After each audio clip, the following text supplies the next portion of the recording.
Why aren't politicians, the media, universities, the scientific community, and government agencies trying to stop factory farms, chemicals, and industries that cause climate change and environmental damage? Well, I would say that they are actually. They are not, and they are. I mean, this is not a homogeneous group. There are more and more politicians. Where I live here in Germany, the Green Party is very active.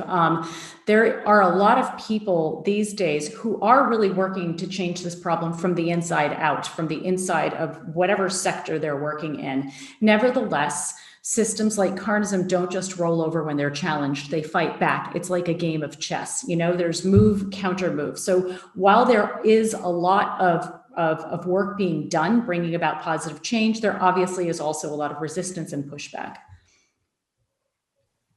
Has there been a societal thought that eating meat is manly and being a vegan is less manly?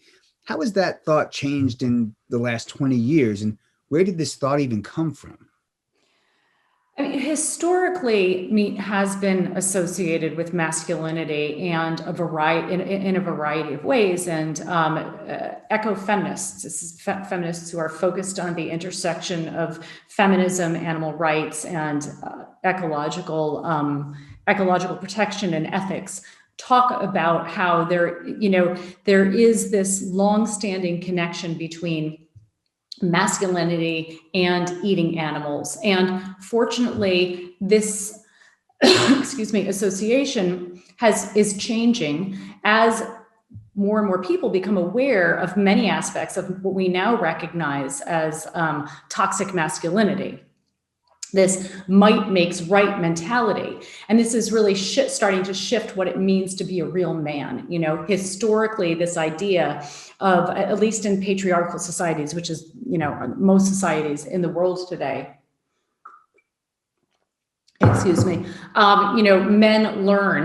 and men learn that being a real man means exercising power and control over others. And recently, this conversation has been happening where people have been defining what it means to be a real man. Being a real man, there's sort of this shift from the mentality of a bully to the mentality of a hero, to the mentality of a collaborator. It's not about being a man, is not about using power, exercising power and control over others, but using your power in the best interest of others and yourself and the connections and communities that you're a part of. Talk about contempt and shame, and what do these emotions tell us about how we are thinking and believe? Well, contempt and shame are what I call two sides of the non-relational coin. And to understand what I mean by this, I need to unpack this a little bit. And I'm going to start by just talking about what shame is. Often we assume that shame and guilt are synonymous. They're the same thing. But even though we use these terms interchangeably, they're not the same. Guilt is how we feel about a behavior. We feel guilty when we think I did something bad. Shame is how we feel about ourselves. We feel shame when we think I am bad. Shame is the feeling of being less than. More specifically, it's the feeling of being less worthy than. When we feel shame, we feel a harm to our dignity. In other words, we feel that we believe and feel that we have less intrinsic worth, less of a right to be alive on this planet and to be treated with respect than others, some others or others. Shame is an incredibly demotivating, painful, destructive emotion.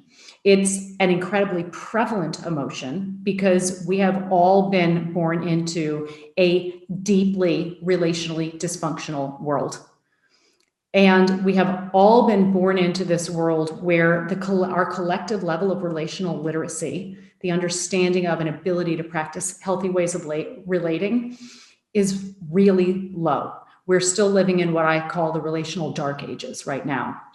So we have not learned how to relate to others and ourselves in a way that helps us to feel and honor our own dignity and the dignity of others, to feel connected, to feel secure, to have a fundamental sense of self-worth, that I am a worthy being.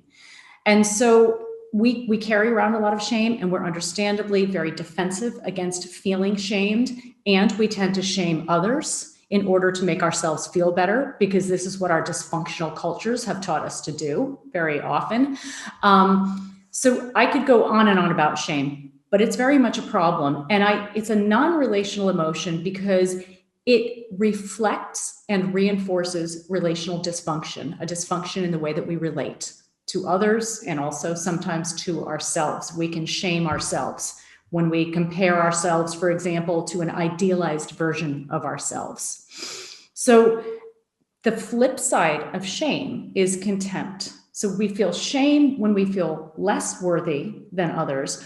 We feel contempt when we've placed ourselves in a position of moral superiority and we're looking down on others. When we feel contempt, we feel that we have more of a right. We have more worth than others do, more of a right to be treated with respect, essentially. And we can feel contempt toward ourselves too, because we're always relating to ourselves. Both of these are some of the most disconnecting of emotions. They disconnect us from others. They disconnect us from ourselves. When you feel shame, or even the threat of shame in somebody's presence, you will automatically disconnect from them because they are not a safe person for you to be emotionally open to. You will wrap yourself in the emotional armor necessary to protect yourself from being further shamed. When you feel contempt for somebody, you're essentially shaming them.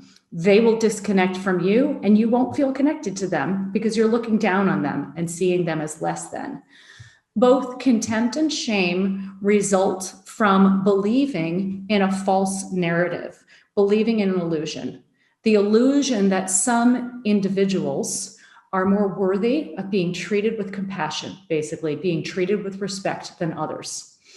And this belief is so widespread, it's so toxic, and it's so widespread that even the most well-intentioned of individuals will buy into it. And you can see this, people who are fighting for social, or working, I should say, for social justice, because they really believe in justice, people who are working for compassion for all beings will shame those who don't believe in that, believe what they believe. Because we have learned that you are only worthy of respect, if X, Y, or Z. So these are very problematic emotions. And when we recognize them for what they are, we're in a better position to navigate them. The antidote to both of them is the same, and that's empathy.